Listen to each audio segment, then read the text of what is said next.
무섭게 하락을 할 때 어떤 사람은 매수했다고 슬쩍 말하는 경우가 있어요. 그런 모습을 보면 나 같은 경우는 너무 무섭게 내려가고 있어서 아무것도 못하겠는데 저 사람은 어떻게 이렇게 바닥을 잡고 좋은 진입가를 가질 수 있는 거지? 이런 경우를 종종 볼 수 있거든요. 저도 처음 트레이딩을 할 때는 그런 게 참 신기하고 정말 대단하다고 많이 느꼈어요. 하지만 그것은 이 기술적 분석을 조금만 할 줄 알면 그렇게 어려운 게 아닙니다. 그래서 그거에 대해서 한번 저와 같이 알아보겠습니다. 먼저 이 비트코인 21년을 기억하시나요? 이 21년은 굉장히 이 바닥을 만들면서 거의 큰 하락 없이 계속 상승을 이어왔던 구간인데 이때 이제 강하게 반전을 보여줬죠.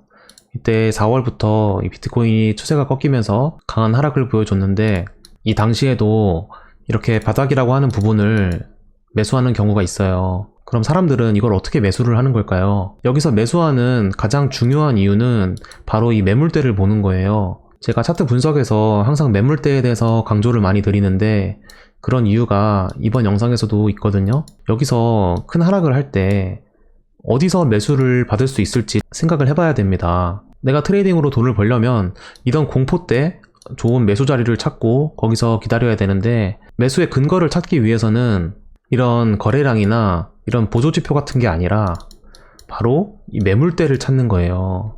이 가격대까지 하락할 수 있는 근거를 어느 보조지표나 거래량에선 찾을 수 있을까요? 이 가격을 찾을 수는 없어요. 다른 보조지표에서나 거래량에서는 이 가격이 저점이라는 거를 알 수 있는 방법이 없지만 이 매물대를 통해서는 알 수 있어요.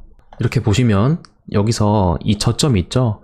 이 저점 부근을 선으로 그어보면 거의 부근까지 왔다가 반등한 걸 볼 수 있습니다. 보조지표나 다른 지표로는 이 가격 부근이라는 거를 알 수 있는 방법이 없지만 이 매물대를 본다면 바닥을 예측할 수 있죠. 도달을 안 했지만 여기서 진입을 하는 방법은 트레이딩 영역이에요.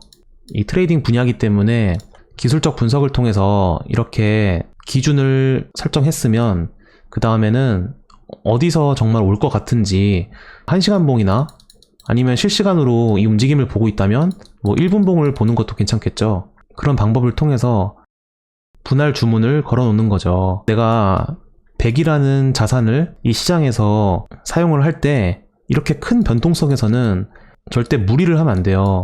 왜냐하면 변동성이 워낙 크기 때문에 100분에 5만 사용해도 충분히 변동성 때문에 수익을 낼 수 있는 구간이기 때문에 분할 매수를 걸어 놓을 때는 5, 5, 5 우선 기준에 한번 매수를 걸어 놓고 그리고 그 위에 도달하지 않고 올라갈 가능성이 있기 때문에 또 위에 5만큼 주문을 걸어 놓고 그리고 조금 더 밀려서 깨졌다가 올라갈 가능성도 있기 때문에 그 밑에 5를 걸어 놓는 거죠.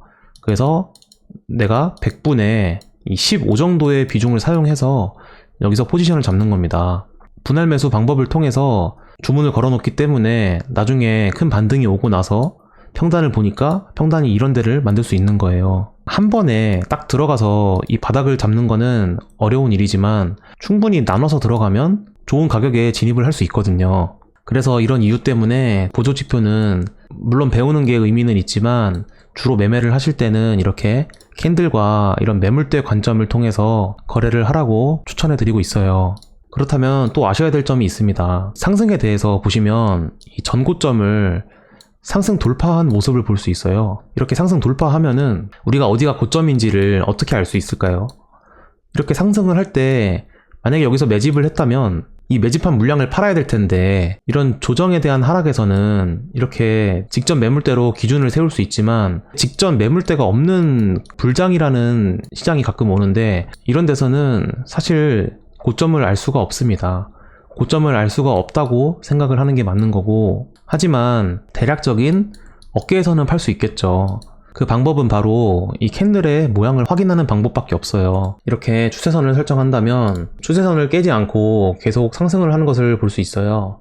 그리고 여기서 추세선을 깨면서 다시 한번 상승을 보여주긴 했지만 이런 추세선을 넘지 못하고 이렇게 저항받는 모습을 볼 수 있거든요. 그리고 다시 한번 하락을 하면서 이 뚫렸던 저점까지 하락하는 모습을 볼 수 있는데 이렇게 모양을 만든다면 이런 과거의 움직임과는 다른 움직임이 처음으로 나왔기 때문에 이제까지 이렇게 길었던 상승이 잠시 쉬어갈 수 있겠구나. 우리가 이렇게 힌트를 얻을 수 있는 거죠. 그럼 이 힌트에 따라서 최소한 이 부근에서는 매도를 결정할 수 있습니다. 그럼 여기서 매도를 결정하고 이렇게 큰 하락이 나온다면 이 아래에서 매집했던 게 여기서 팔았다고 봤을 때 충분히 큰 이익을 볼 수 있었다고 판단할 수 있겠죠. 그래서 여러분들은 이런 상승과 하락하는 시장에서 매물대를 위주로 참고하시고, 매물대를 볼 수 없는 상태라면 캔들의 모양과 추세선을 설정해서 추세선을 깨고 그것을 확인할 때 넘지 못한다면 이건 추세가 반전이 일어날 수 있겠구나,